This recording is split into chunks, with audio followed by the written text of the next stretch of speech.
Nanawagan naman ng tulong ang mga biktima ng sunog na sumiklab sa Isla Puting Bato sa Tondo, Maynila kahapon.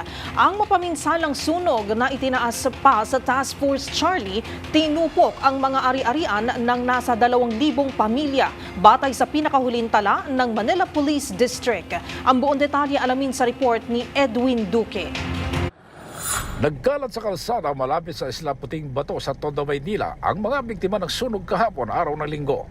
Nasa 1,007 pamilya ang mas ginusto na manatili pa rin sa kalsada gamit ang ginawang barong-barong kesa makihalo sa 300 pamilya sa Delpan Evacuation Center. Sa tala ng Manila Police District, nasa 2,000 pamilya ng biktima ng sunog na umabot ng Task Force Charlie. Was out ang mga kabahayan mula Purok 1, Purok 2, Purok 3, habang naagapan naman ang kumalat pa sa katabing Purok 4 at 5 ng Bureau of Protection ang naganap na sunog.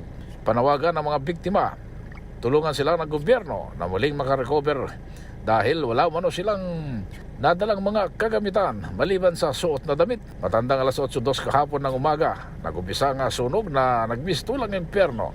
Ang lakas at lakas ng apoy kung saan ay ginamitan pa ng Philippine Air Force ng Black Hawk para magbigay ng tubig mula naman sa dagat. Pero nilamon pa rin ng apoy ang napakaraming kabahayan sa naturang lugar. Matandang ilang beses na nasunog na naturang lugar pero naagapan. Pero ngayon ay pati na ang Purok 1 at 2 ay nadamay na rin sa naganap na sunog. Para sa MBC TV Network News, ako sa Aris 23, Edwin Duque, nagulat sa DZRH, una sa Pilipinas, una sa Pilipino.